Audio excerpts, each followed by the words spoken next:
ओम नमो भगवते वासुदेवाय।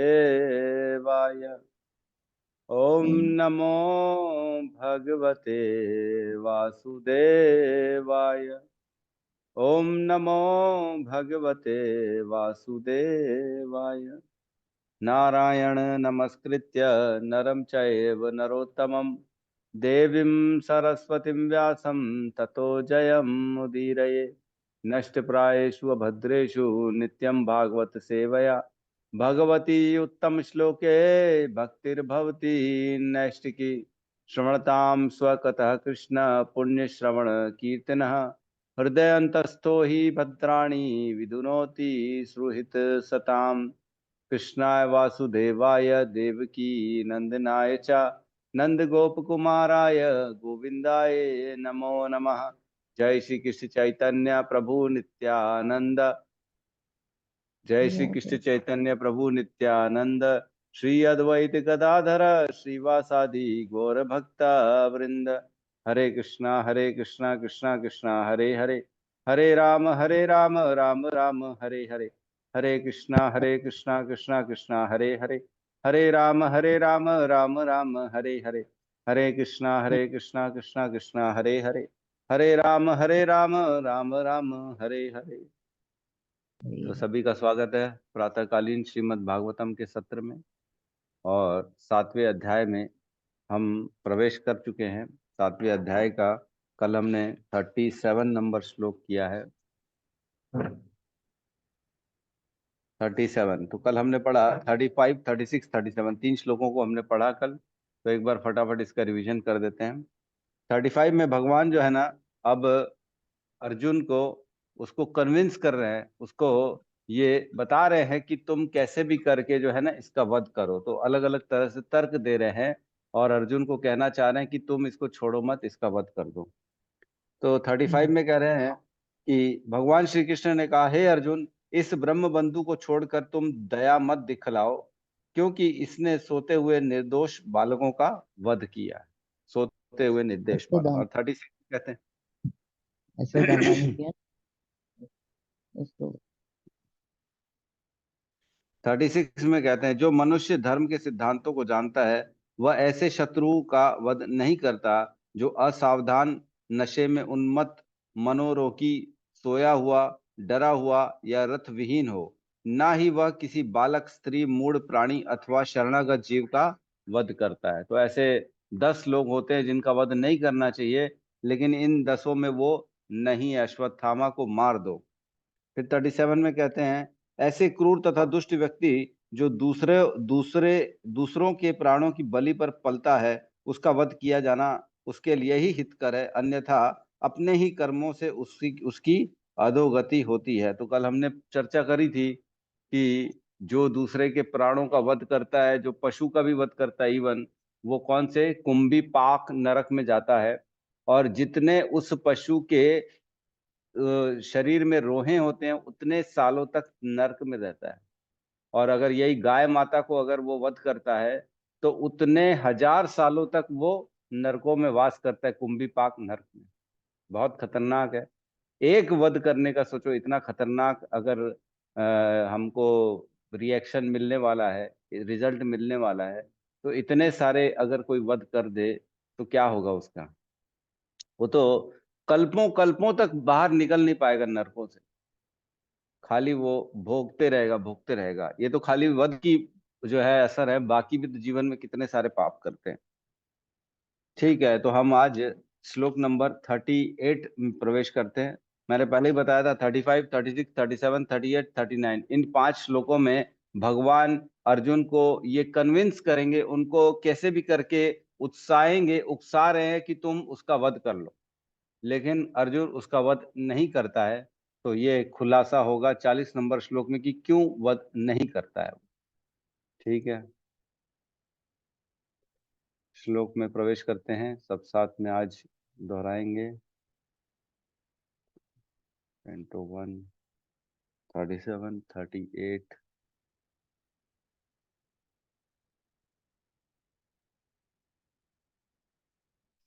दिख रहा है सबको, क्लियर है? जी प्रभु। ठीक है, तो श्लोक क्रमांक 38 साथ में दोहराएंगे। प्रतिश्रुतं च भवता प्रतिश्रुतं च भवता पाञ्चाल्ये शृण्वतो मम पाञ्चाल्ये शृण्वतो मम आहरिष्ये शिरस्तस्य आहरिष्ये शिरस्तस्य यस्ते मानिनी पुत्रः यस्ते मानिनी पुत्रः प्रतिसुतं च भावता प्रतिश्रुतं च भवता पाञ्चाले शृणोति मम पाञ्चाल्ये शृण्वतो मम आहरिष्ये शिरस्तस्य आहरिष्ये शिरस्तस्य यस्ते मानिनी पुत्रः यस्ते मानिनी पुत्रः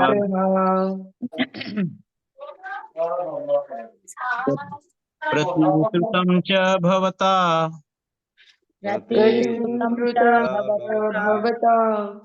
पाञ्चाल्ये शृण्वतो मम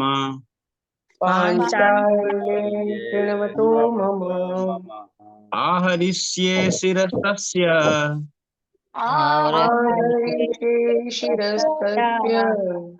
यस्ते मानिनी पुत्रः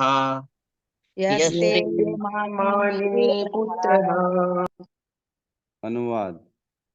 इसके अतिरिक्त मैंने स्वयं तुम्हें द्रौपदी से यह प्रतिज्ञा करते सुना है कि तुम उसके पुत्रों का वध कर्ता का सिर लेकर आओगे।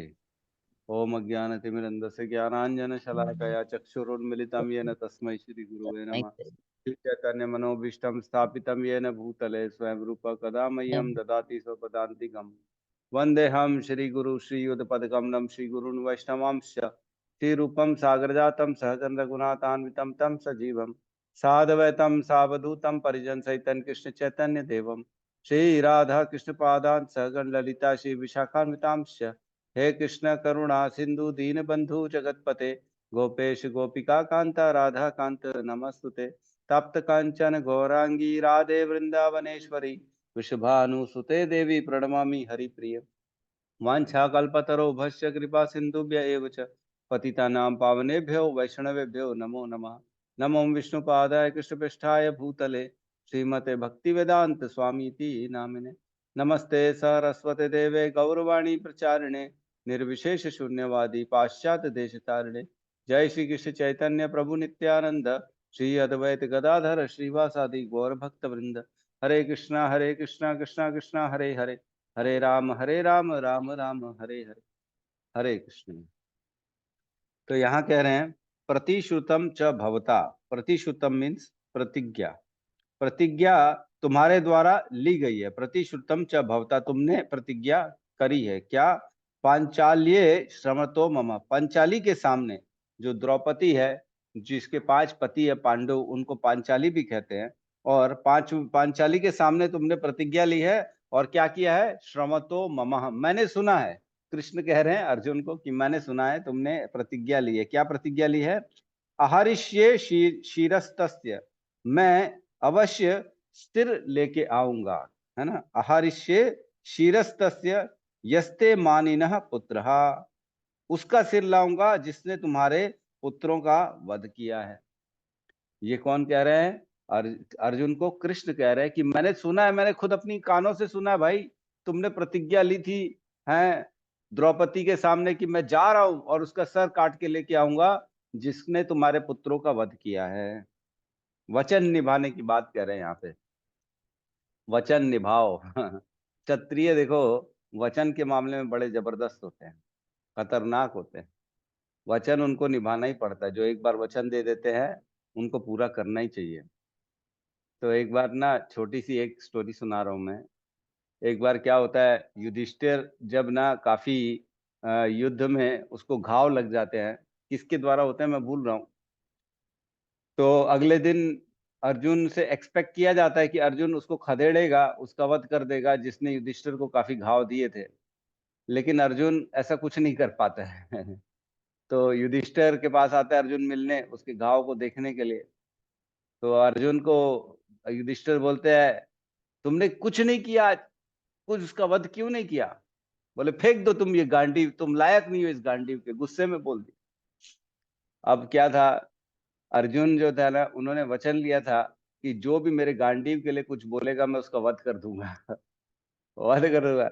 अब वचन था, उन्होंने वचन लिया था, मेरे गांडीव के लिए कोई ऐसा उटपटांग बोलेगा तो मैं वध कर दूंगा उसका। अब यहाँ फंस गया, उसका बड़ा भाई बोल दिया।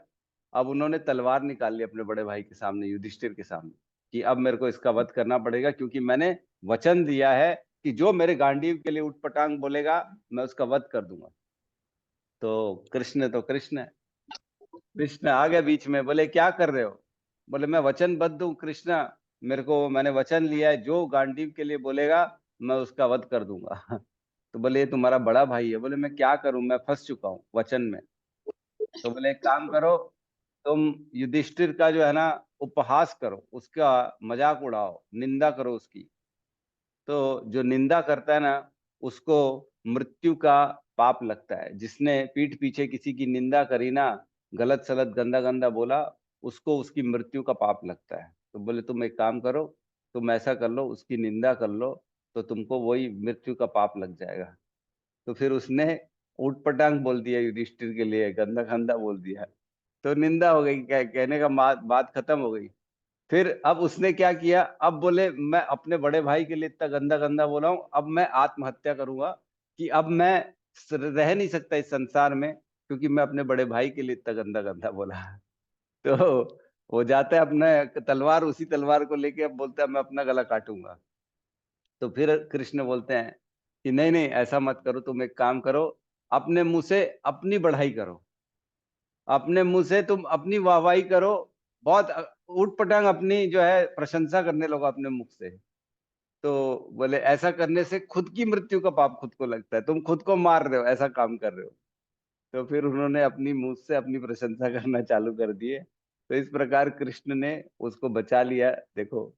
और हम जानते हैं कि इवन जब एक बार क्या हो गया था, एक ब्राह्मण थे, उसके सारे पुत्रों को विष्णु जो है बार बार ले जा रहे थे, जन्म होते साथ उनकी मृत्यु हो जा रही थी। तब अर्जुन ने प्रतिज्ञा ली कि मैं इसको बचाऊंगा, अब की बार पुत्र होगा तो उसको बचाऊंगा, और अगर नहीं बचा पाया तो मैं अपने आप को अग्नि में डाल दूंगा। तो अगला पुत्र भी होता है उस ब्राह्मण को, और विष्णु उसको फिर चुरा के ले जाते हैं, उसकी मृत्यु हो जाती है। तो फिर ढूंढता है पूरा अर्जुन, हर कहीं कहाँ है, कैसे है, बचा नहीं पाया। तो वो तैयारी करता है कि अब मेरे को रात को अब अपने आप को जल अग्नि में डालना पड़ेगा, और अपना आत्मा आत्मा अपने आप को उसमें भस्म करना पड़ेगा, क्योंकि मैं वचनबद्ध हूं। तब कृष्ण आते हैं, फिर उसकी रक्षा करते हैं और फिर उसको ले जाते हैं ऊपर। तो कहने का मतलब ये है, जो क्षत्रिय होते हैं ना, वो वचन के बड़े पक्के होते हैं। और प्रभु श्री राम के बारे में तो हम जानते हैं, रघुकुल रीत सदा चली आई, प्राण जाए पर वचन न जाई। वचन नहीं जाने चाहिए किसी भी हाल में, प्राण चले जाए भले। तो वचन की अब उसको वापस याद दिला रहे हैं, अर्जुन तूने वचन दिया था, भूल गया क्या? तू द्रौपदी को अब तो मार दे। तो कहने का मतलब है कि मारने के लिए उकसा रहे हैं, लेकिन देखो अर्जुन जो है वो मार नहीं रहा है और मारेगा भी नहीं, है ना। आगे पढ़ते चलो हम, श्लोक नंबर 39 में।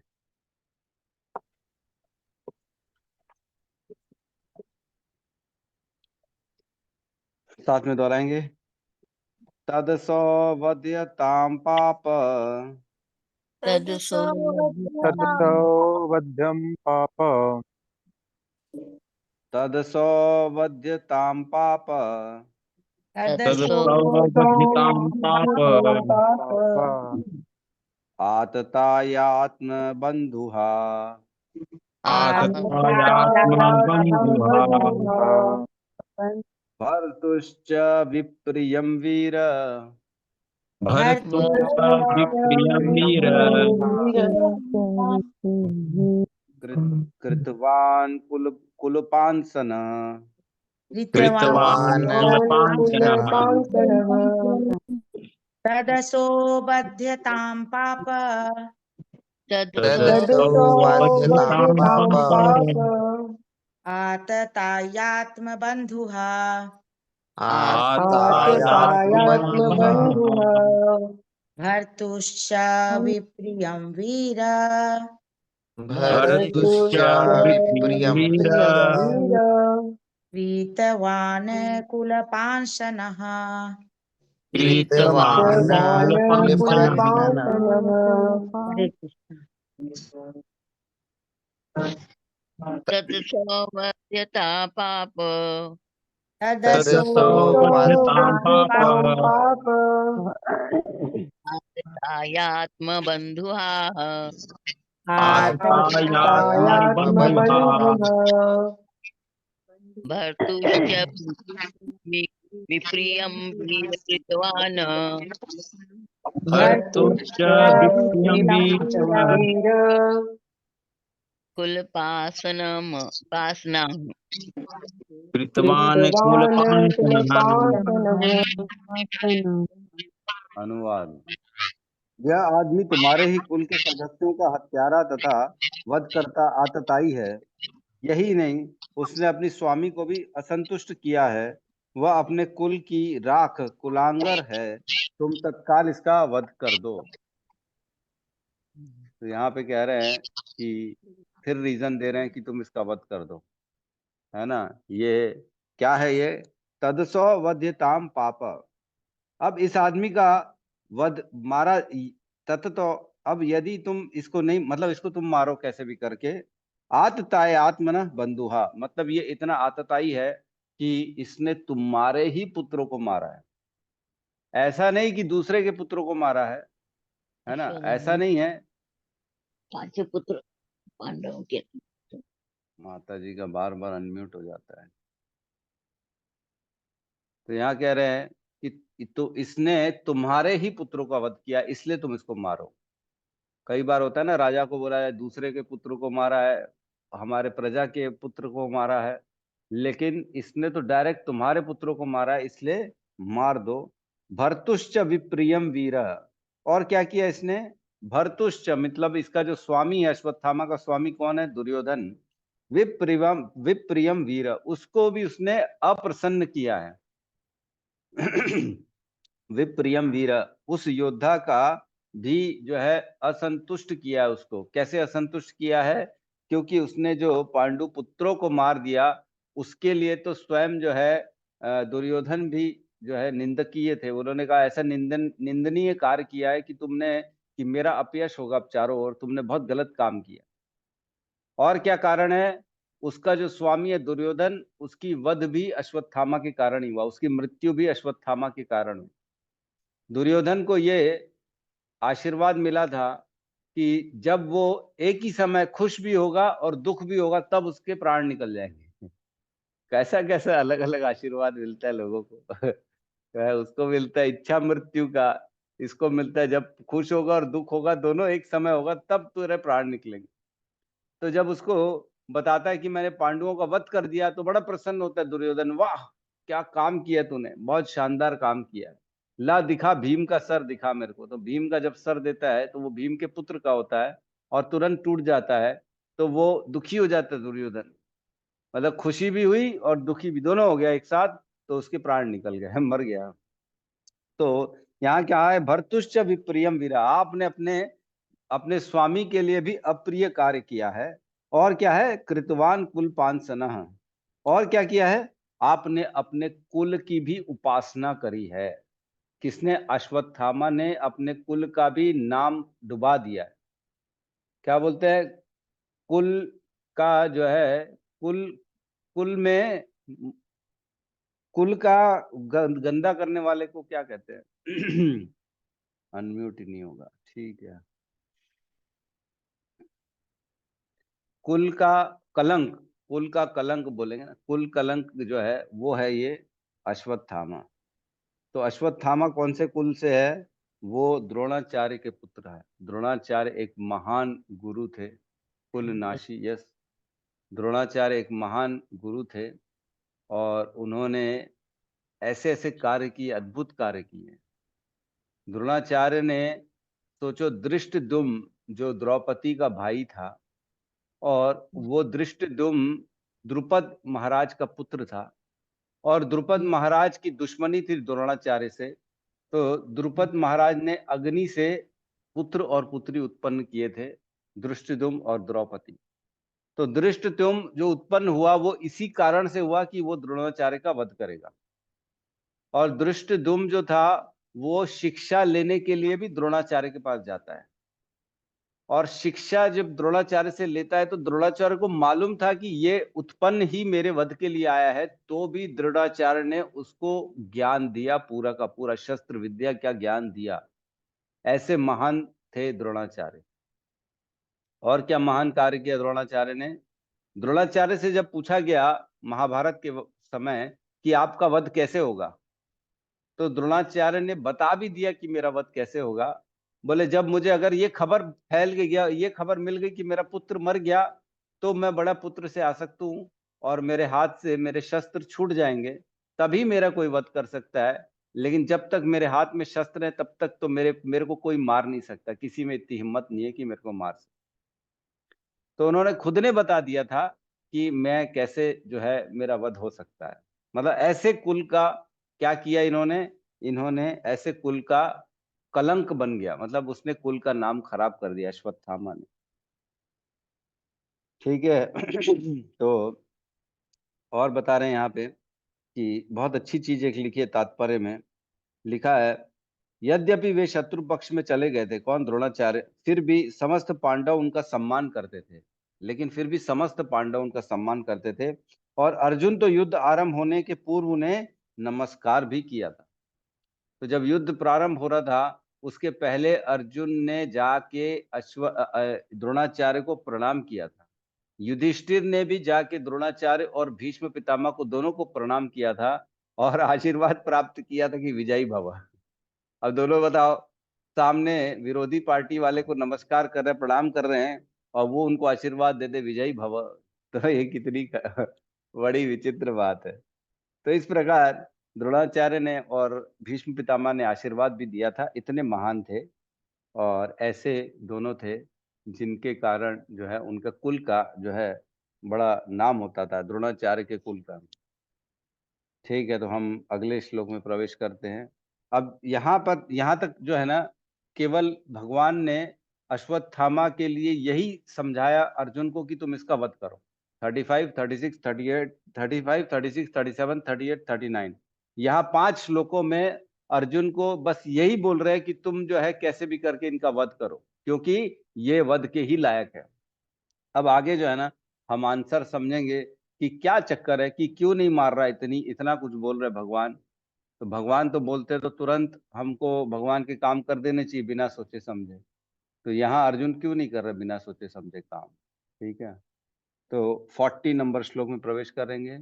सूत उवाच सूत सूत उवाच उवाच एवं परीक्षिता धर्मम् एवं परीक्षतां धर्मम् अधर्मम् पार्थः कृष्णेन चोदितः पार्थः कृष्णेन चोदितः न एच्छदन्तुं गुरुसुतम् नैन छदन्तुं गुरुसुतम् यद्याप्यत्महनं महान् यद्यप्यात्मानं महान् सूत सूत उवाच उवाच एवं परीक्षता धर्मम् एवं परीक्षिता धर्मम् एवं परीक्षता धर्मम् एवं परीक्षता धर्मम् पार्थः कृष्णेन चोदितः पार्थः कृष्णेन चोदितः न यच्छत् हन्तुं गुरुसुतम् न छदन्तुं गुरुसुतम् यद्यप्यात्महनं महान् यद्यप्यात्महनं महान्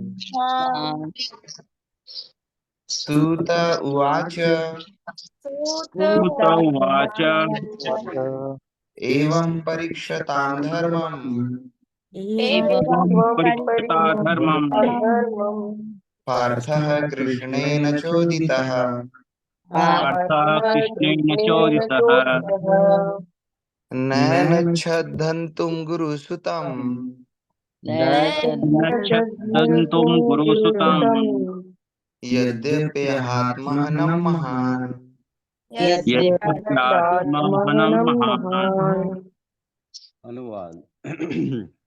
श्रील सूत गोस्वामी ने कहा, यद्यपि धर्म में अर्जुन की परीक्षा लेते हुए भगवान श्री कृष्ण ने उसे द्रोणाचार्य के पुत्र का वध करने हेतु प्रोत्साहित किया, लेकिन महात्मा अर्जुन को यह विचार नहीं भाया।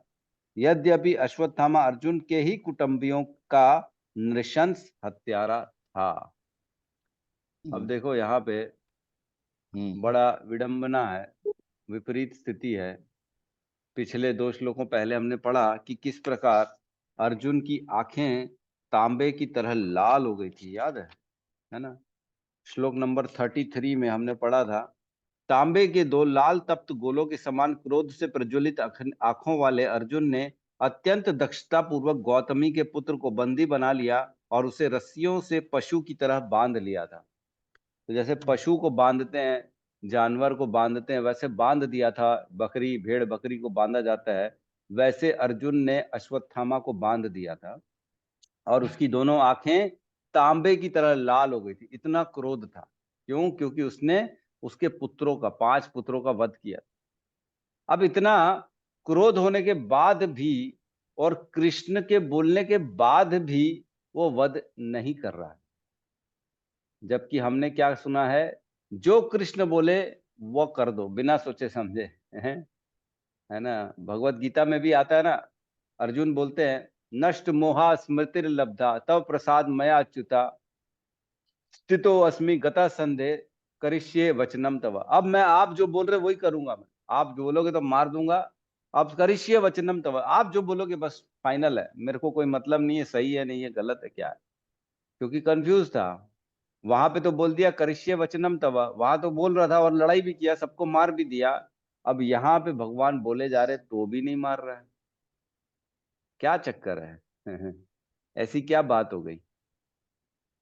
तो यहाँ पे जो है वह अपना रिस्पॉन्स बता रहे कि वो क्यों नहीं मार रहा। तो यहाँ कह रहे एवं परीक्षिता धर्मम। तो यहाँ पे क्या हुआ है, धर्म की परीक्षा ले रहे हैं कौन? भगवान अर्जुन की। अर्जुन की धर्म की परीक्षा ले रहे हैं कि इस अवस्था में भी क्या वो धर्म जानता है कि धर्म है क्या, क्या वो समझता है। जैसे एक बार प्रभुपाद न्यूयॉर्क में मॉर्निंग वॉक पे जा रहे थे, तो प्रभुपाद जहाँ जाते थे उन्होंने बोला ये गार्डन है, ये गार्डन इतना सुंदर है, इसको हमको प्रचार के लिए यूज करना चाहिए, यहाँ पे कीर्तन करना चाहिए। तो सब उनके शिष्य बोलते यस प्रभुपाद, जय प्रभुपाद, जय प्रभुपाद, बिल्कुल प्रभुपाद, यही करेंगे हम। फिर प्रभुपाद थोड़ी देर आगे निकलते हैं, एक बिल्डिंग देखते हैं, बहुत बड़ी बिल्डिंग थी। बोलते प्रभुपाद बोलते ये बिल्डिंग कितनी अच्छी है, यहाँ पे आके हमको प्रचार करना चाहिए, बहुत लोग मिलेंगे यहाँ पे हमारे। तो सब उनके शिष्य बोलते यस प्रभुपाद, जय प्रभुपाद, जय प्रभुपाद। फिर थोड़ी देर आगे निकलते हैं तो प्रभुपाद बोलते ये लोग खाली खाली मेरे को यस प्रभुपाद, जय प्रभुपाद करते रहते हैं। तो एक कुत्ता मिला रास्ते में, कुत्ते को देख के बोलते हैं कितना अच्छा कुत्ता है, इसको हमको प्रचार के लिए लेके जाना चाहिए। तो सब बोलते हैं यस प्रभुपाद, जय प्रभुपाद, जय प्रभुपाद।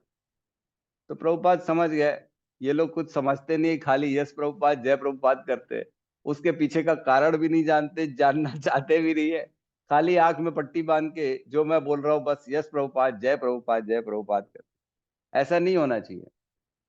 थोड़ा तो दिमाग लगाना चाहिए कि भाई कुत्ते का प्रचार, कुत्ते का क्या सहयोग लेंगे हम प्रचार में, कैसे होगा ये पूछना तो चाहिए। प्रभुपाद आपने बोला ठीक है, लेकिन कैसे होगा ये कार्य, संभव कैसे होगा, मार्गदर्शन करिए।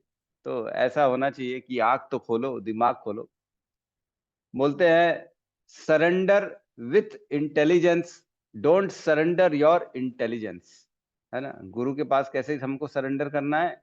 सरेंडर विथ इंटेलिजेंस, बुद्धि के साथ में शरणागति करनी, ना कि बुद्धि को छोड़ के।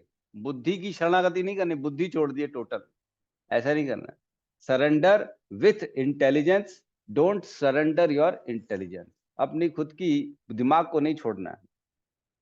ठीक है, तो यहाँ कह रहे हैं यद्यपि धर्म में अर्जुन की परीक्षा लेते हुए भगवान श्री कृष्ण ने उसे द्रोणाचार्य के पुत्र के वध करने हेतु प्रोत्साहित किया, बहुत प्रोत्साहित किया भगवान कृष्ण ने। क्यों? धर्म की परीक्षा लेने के लिए। क्या अर्जुन को मालूम है धर्म क्या है, किस प्रकार धर्म की। अब इसमें धर्म क्या है? धर्म के तो भगवान ने इतने सारे गिना दिए। वो आतताई है, उसने वध किया है, वो कुल का वो है, कलंक है कुल का, उसने अपने पिता का नाम खराब कर दिया, उसका वध कर दो। तुम्हारे बच्चों का नृशंस हत्या कर दी, नींद में सोते हुए छोटे छोटे बालकों का वध कर दिया। वध भी किया तो कैसे किया?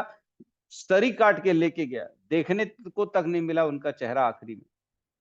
ऐसा इतना बड़ा इसने हत्यारा है, इसका वध कर दो। तो गलत तो नहीं है वो भी, लेकिन यहाँ पे भगवान कह रहे हैं, ये सुद गोस्वामी कह रहे हैं कि उन्होंने उसकी धर्म की परीक्षा ली कि क्या वाकई में उसको धर्म मालूम है। लेकिन महात्मा अर्जुन को यह विचार नहीं भाया, यद्यपि अश्वत्थामा अर्जुन के ही कुटुंबियों का नृशंस हत्यारा था। भगवान के भाव को एक्चुअल में अर्जुन समझ रहे थे। भगवान क्या एक्चुअल में अंदर सोच रहे हैं, भगवान के अंदर परीक्षा लेने का भाव था, यह भाव को ग्रहण कर रहा था अर्जुन एक्चुअल में। सच्चा भक्त वही है, सच्चा शिष्य वही है जो अपने गुरु के मनोभाव को समझे, है ना, भाव को समझे। जो कई बोलते 3 प्रकार के शिष्य होते हैं। एक वो जो बोलते रहो फिर भी नहीं करता। उसको 4 बार बोलोगे ना, माला कर माला कर माला कर, बोले नहीं प्रभु जी, थक गया हूं प्रभु जी, नींद आ रही गुरु जी, नहीं हो पा रहे गुरु जी, नहीं करता वो।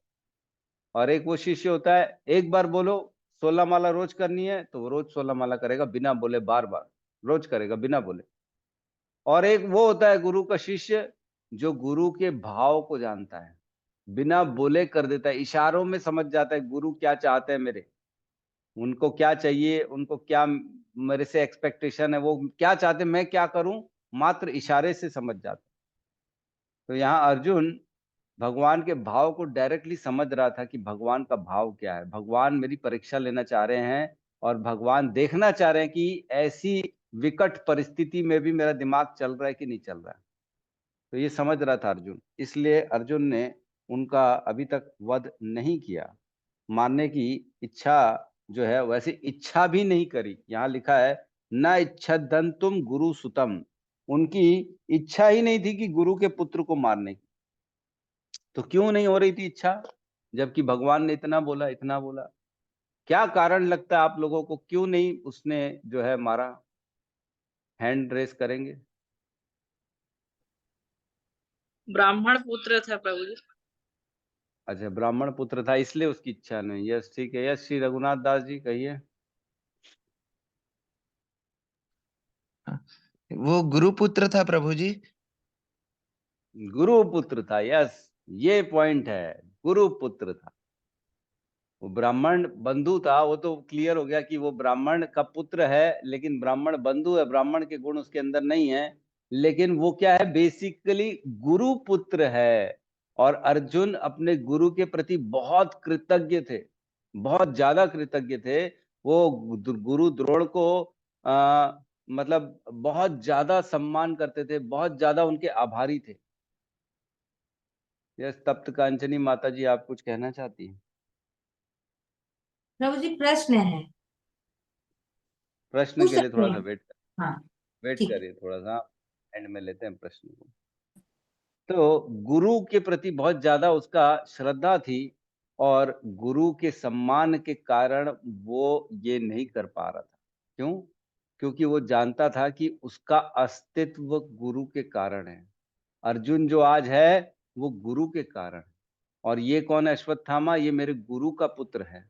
तो गुरु के प्रति कृतज्ञता का भाव आ रहा था उसके हृदय में, और सोच रहा था कि जैसा भी है, जितना भी क्यों ना खराब है, लेकिन मेरे गुरु को ये प्रिय था। हमने सुना कि अश्वत्थामा, जैसे ही गुरु द्रोण सुनेंगे कि अश्वत्थामा मारा गया, तो बोले मैं बहुत ज्यादा आसक्त हूं अपने पुत्र से, और मैं इस न्यूज से मैं एकदम पागल हो जाऊंगा, और मेरे हाथ से अस्त्र छूट जाएंगे तब मेरा वध किया जा सकता है, उन्होंने बताया था। तो मतलब उनके गुरु को ये बहुत ज्यादा प्रिय था, बहुत ज्यादा आसक्त था गुरु द्रोण अपने पुत्र में। और जो गुरु की प्रिय वस्तु होती है, गुरु को जो प्रिय वस्तु होती है, वो शिष्य का धर्म होता है कि उसको बचा के चले, है कि नहीं? देखो कितनी गहरी बात हो रही है यहाँ पे। कोई इतना दूर का सोच सकता है कि मेरे गुरु को जो सबसे ज्यादा प्रिय है, आज उसने मेरे लिए इतना गंदा काम कर दिया, तो भी वो गुरु के प्रति अपना जो भाव है कृतज्ञता का, गुरु के प्रति आदर का जो भाव है, गुरु के प्रति जो सम्मान का भाव है, आज भी उसके हृदय में। इवन उसने उसके 5 पुत्रों को मार दिया, तो भी गुरु के प्रति, क्यों? क्योंकि गुरु का पुत्र है, गुरु को प्रिय है। सबसे बड़ी बात, गुरु को प्रिय है, वो गुरु सुतम, इसलिए वो नहीं मार पा रहे हैं हम। तो जब हम इसकी गहराई में जाएंगे तो वाकई में ऐसा लगता है कि मतलब हमारी जो है ना, हमारे में तो इतनी सामर्थ्य नहीं है कि हम इतनी गहरी गहरी चीजों में जाके अपने जीवन में इसका मतलब ओबे कर सके, फॉलो कर सके। शास्त्र गुरु के प्रति हमको कहते पूर्ण रूप से शरणागति, है ना? गुरु के प्रति शरणागति जब तक नहीं होगी, तब तक हमारा उद्धार नहीं होगा, हमारे अंदर कोई ज्ञान नहीं आएगा, भगवत का साक्षात्कार नहीं हो पाएगा। तो यहाँ पे अपने गुरु के प्रति इतना ज्यादा सम्माननीय थे अर्जुन कि उनके पुत्र को, जिसने उनके पुत्र ने जिन्होंने 5 पुत्रों का वध कर दिया, इवन उसको वो नहीं मारना चाह रहे, उनकी इच्छा ही नहीं हो रही थी कि मैं इनको मारूं। क्यों? क्योंकि मेरे गुरु का पुत्र है। और हम लोग यहाँ पे गुरु के कुछ वचनों को भी फॉलो नहीं कर पाते हैं। गुरु बोलते हैं 16 माला करो तो नहीं कर पाते हैं। गुरु बोलते हैं कि प्याज लहसुन छोड़ो तो नहीं कर पाते हैं। गुरु बोलते हैं माथे पे टीका लगाओ तो फॉलो नहीं कर पाते हैं। गुरु बोलते हैं कि सुबेरे आओ भागवतम की क्लास में पढ़ो लिखो, नहीं पढ़ते हैं, नहीं करते हैं, कुछ नहीं करते हैं। हम नहीं सुधरेंगे। है, गुरु सुधरेगा, हम नहीं सुधरेंगे। एक दिन आएगा गुरु सुधर जाएगा, बोलना बंद कर देगा, अच्छा ठीक है भैया जो तुमको करना है करो, लेकिन हम नहीं सुधरेंगे। कैसे हम आगे बढ़ेंगे भक्ति में? कैसे है हम आध्यात्म का ज्ञान को आत्मसात कर पाएंगे? कैसे हमारे हृदय में कृष्ण का प्रवेश होगा जब हम ये छोटे छोटे नियमों को ही फॉलो नहीं कर पाए, है ना? बाकी सारी चीजों को इंपॉर्टेंस देते हैं हम, घर को, परिवार को, बच्चों को समय देना, घर के लिए सारा काम करेंगे, और बाद में पूछेंगे प्रभु जी 16 माला हुई? तो बोलेंगे नहीं प्रभु जी समय नहीं मिला हमको। क्यों प्रभु जी क्या कर रहे थे? बोले इतना काम रहता है, घर का, बाहर का, ये वो XYZ सब करते हैं तो समय नहीं मिलता। तो मतलब गुरु की वाणी और गुरु के प्रति श्रद्धा नहीं है ना, मतलब जीवन में भगवान को नहीं चाहते हैं ना, ये नहीं चाहते ना कि भगवान आए, भगवान की प्राप्ति हो। खाली टाइम पास करते हैं ना हम यहाँ आके। हम मतलब मैं आप सबकी बात नहीं कर रहा, मैं उनकी बात करो जो नहीं करते, उनकी बात कर। यहाँ तो बहुत उन्नत उन्नत भक्त है हमारे ग्रुप में, जो 16 की जगह 30-30 माला करते हैं, 25 माला करते हैं, कम से कम 16 तो रोज करते ही, किसी भी हाल में करते हैं। तो एक हमारे गुरु आचार्य हुए, मैं उनका नाम भूल रहा हूँ, उनसे जब पूछा गया कि हमारे इस्कॉन के ही आचार्य थे, गुरु थे, उनसे जब पूछा गया कि आपको कभी ऐसा, आपसे कभी 16 माला या 4 नियमों का भंग हुआ है आपसे जीवन में? तो बोलते मेरे को ऐसा एक भी दिन याद नहीं है जब मैंने 16 माला नहीं करी हो। एक भी दिन याद नहीं है जब मैंने 16 माला नहीं करी हो और 4 नियमों को तोड़ा हो, ऐसा एक भी दिन याद नहीं है। और मैं बता दूं उन गुरु को कैंसर हो गया था, और उनको कैंसर के कारण 16 माला करने में उनको 5 घंटे लगते थे। 16 माला करने में 5 घंटे लगते थे, तो भी बोलते हैं कि मेरे को एक भी दिन ऐसा याद नहीं है कि मैंने 16 माला नहीं करी। इतनी तकलीफ होने के बावजूद भी माला करते हैं। नामाचार्य शील हरिदास ठाकुर बीच बाजारों में 22 गांवों में उनको कोढ़ों से मारा गया कि तुम भगवान का नाम लेना बंद कर दो। बोलते खंड खंड जाए यदि प्राण, तभी न छूटे हरि का नाम। खंड खंड, खंड खंड जाए, टूट जाए मेरा शरीर, खंड खंड टुकड़े टुकड़े भी हो जाएं, तो भी मैं हरि का नाम बोलना नहीं छोड़ सकता हूँ, है ना? ऐसे हुए हमारे आचार्य, नामाचार्य, जिन्होंने हर स्थिति परिस्थिति में भगवान के नाम का आश्रय लिया ही लिया, हमेशा कभी नहीं छोड़ा उन्होंने नाम का आश्रय। हमको भी नहीं छोड़ना है, हमारे गुरुओं के वचनों को फॉलो करना है। जो शीला प्रभुपाद ने बोला 4 नियम फॉलो करना है तो 4 नियम फॉलो करना है, यथाशक्ति करना है, बिल्कुल करना है, इसमें किंतु परंतु नहीं करना है। जैसे-जैसे गुरु में श्रद्धा बढ़ेगी ना, हम देखेंगे ऑटोमैटिकली हमारे अंदर वेदों का ज्ञान प्रकाशित हो जाता है। एक श्लोक आता है जिसमें कहता है यथा देवे नहीं, यस्य देवे परा भक्ति यथा देवे तथा गुरु तस्य एव कथितो ही अर्था प्रकाशन्ते महात्मनः। ये श्वेताश्वर उपनिषद का श्लोक है और ये श्लोक हमारे शीला प्रभुपाद का फेवरेट श्लोक था। शीला प्रभुपाद से जब पूछा गया सबसे फेवरेट श्लोक कौन सा है, तो उन्होंने ये श्लोक कोट किया, यस्य देवे परा भक्ति यथा देवे तथा गुरु। मतलब जैसे देवी देवताओं की हम पूजा भक्ति करते हैं ना, पूजा अर्चना इज्जत मान करते हैं, सिमिलरली वैसे ही गुरु की भी करनी चाहिए। गुरु उनसे कम नहीं है, देवी देवताओं से कम नहीं है गुरु। जो ऐसा करता है तो क्या होता है, तस्य एवे कथिता ही अर्था प्रकाशन्ते महात्मना। जो ऐसा करता है उसके हृदय में ऑटोमेटिकली सारा ज्ञान प्रकाशित हो जाता है, सारा ज्ञान। उसको याद करने की जरूरत नहीं है, उसको समझने की रटने की जरूरत नहीं है, खुद ब खुद अंदर से आना चालू हो जाता है। ओहो ओहो ओहो, वाह वाह वाह, सब चीज खुद ब खुद आने। तो गुरु में श्रद्धा रखें और गुरु के नियमों को फॉलो करें, है ना। तो यहाँ पे आज छोटे से 2 अनाउंसमेंट हैं। एक अनाउंसमेंट है और एक हमारे अनिल प्रभु का कुछ रियलाइजेशन है, जो कल भी नहीं बोल पाए थे प्रभु जी समय के अभाव के कारण। तो इसलिए हम 5 मिनट पहले ही अपनी क्लास को आज क्लोज करते हैं। और हमारे आज हिज ग्रेस रोहिणी नंदन प्रभु जी का आज जन्मदिन है, तो हम सब मिलके उनको बहुत-बहुत शुभकामनाएँ देते हैं। सब मिलके हाथ उठा के एक बार हरि नाम का चैंटिंग करते हैं उनके लिए, हरे कृष्ण महामंत्र का। हरे कृष्णा हरे हरे कृष्णा कृष्णा हरे हरे हरे कृष्णा हरे राम राम हरे राम राम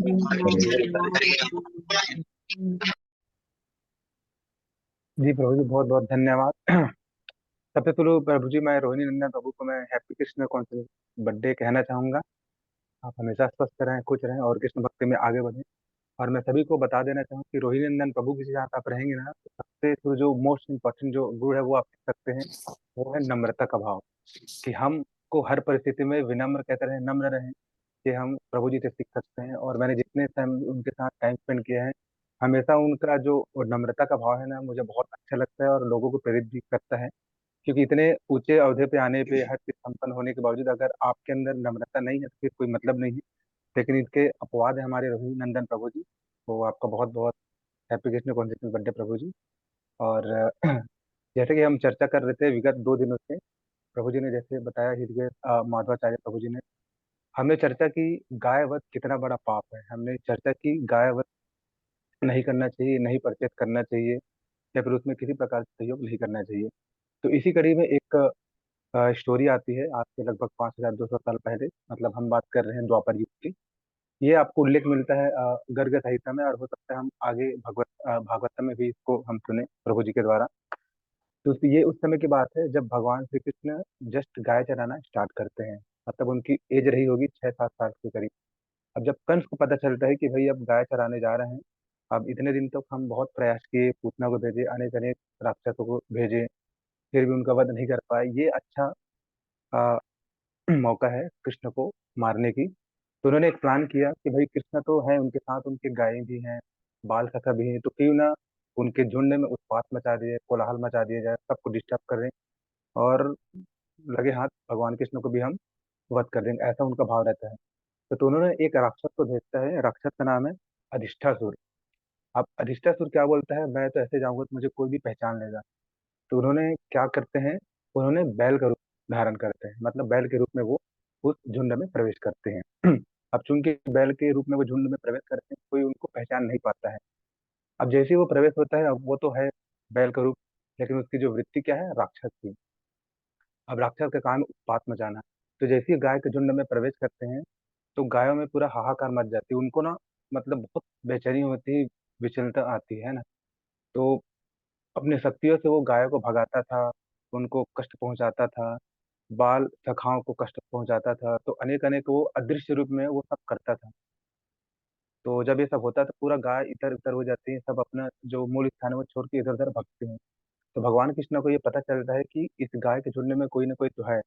तो भगवान है, वो सब जानते हैं, वो समझ गए कि ये राक्षस है और उसको कंस ने भेजा है। तो भगवान कृष्ण ने बिना विलंब किए उनसे युद्ध करते हैं और उनको वध कर देते हैं। मैं ये आपको इन शॉर्ट में बता रहा हूँ। उनका वध कर देते हैं। अब जब वध करते हैं तो सब बाल सखा खुश हो जाते हैं और सारी गैया अपने अपने स्थान पे वापस आ जाती हैं और बाल सखा भी खुश हो जाते हैं।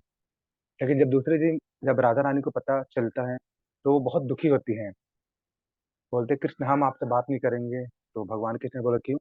तुमने एक राक्षस को मारा है, तुमने एक बैल को मारा है। तो भगवान कृष्ण बोलते हैं अरे वो तो राक्षस था, वो केवल उसका रूप धरा था, वो बैल नहीं था। तो वो कुछ भी हो लेकिन उन्होंने वेश तो बैल का धारा था। और तुम गाय की इतने हितैषी हो, तुम भगवान हो, और ये सब चाहते हुए भी तुम उनने उनका वध कर दिया। तो भगवान कृष्ण तो राधा रानी बोलती है आपको पाप लगेगा, आपने ब्रह्म हत्या की है, आपने गाय की हत्या की, गाय के वंश की हत्या की है। तो भगवान उनको बोलते हैं राधा रानी तुम जानते हो मैं ईश्वर हूँ, परमेश्वर हूँ, भगवान हूँ, मुझे पाप पुण्य स्पर्श नहीं कर सकता, मैं इससे परे हूँ। तो राधा रानी बोलते वो तो सब ठीक है लेकिन अभी आप धरती लोक में है तो आपको तो ये सब करना पड़ेगा, नहीं तो आप लोगों को क्या शिक्षा देंगे। तो कृष्ण भगवान को लगता है हाँ राधा रानी ठीक बोल रही हैं। तो क्या किया जाए?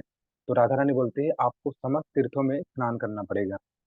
तो आप पहले आप जाइए समस्त तीर्थों को में स्नान किए तब जाके आपका पाप खत्म होगा। तो भगवान कृष्ण मुस्कुराते हुए बोलते हैं कि भाई इतना समय तो नहीं है कि मैं जगह जगह जा तीर्थ यात्रा में जाऊं, गंगा स्नान करूं, ये सब करूं। तो भगवान कृष्ण बोलते ठीक है आप यही चाहते हैं ना कि मैं समस्त तीर्थों में स्नान करूं।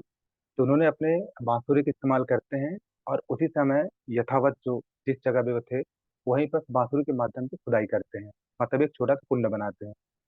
उसके बाद उन्होंने समस्त जो तीर्थ स्थल है, नदियां हैं, उनका आह्वान करते हैं, गंगा जमुना यमुना सरस्वती कावेरी, इवन सुनने में आया है कि रामेश्वरम का भी वो जल है।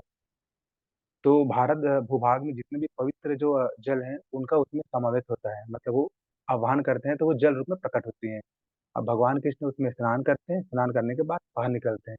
तो फिर राधा रानी जी को कहते हैं कि देखो मैंने स्नान कर लिया, अब मैं पाप से मुक्त हूँ। तो राधा रानी उल्हाना देती है अरे वो तो ठीक है आपने स्नान किया है, ये तो नॉर्मल जल है, हम कैसे माने कि आपने सही में समस्त तीर्थों का स्नान मतलब उसमें डुबकी लगाई है, हम कैसे माने, ये तो दिख रहा है एकदम साधारण जल है। अब आप बोलते तुम्हें समस्त तीर्थों का वास्ता, बोलते हम नहीं मानती। बोलती है तो क्या करना चाहिए? तो आप मैं कुंड का जो निर्माण करती हूँ उसमें आप स्नान कीजिए। तो राधा रानी अपने हाथ का कंगन निकालती हैं और कंगन से उसकी खुदाई करती हैं।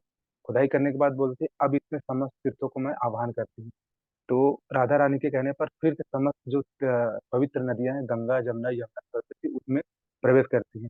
और भगवान कृष्ण बोलती है अब आप इसमें आप स्नान कीजिए। तो भगवान कृष्ण मुस्कुराते हैं चलो ठीक है ये भी कर लेते हैं, तब फिर वो उसमें स्नान करते हैं। तो प्रारंभ में इस कुंड का नाम कुछ और ही था, मतलब कंगन से निर्माण हुआ था तो उनको कंगन कुंड कहा जाता था। लेकिन भगवान कृष्ण ने पूरा क्रेडिट राधा रानी को देना चाहते थे, तो फ्यूचर में उनका नाम पड़ गया राधा कुंड। फिर कालांतर में और जब समय आगे बढ़ा तो उसको श्याम कुंड राधा कुंड के नाम से जानते हैं, और अभी करंट में हमको राधा कुंड जानते हैं।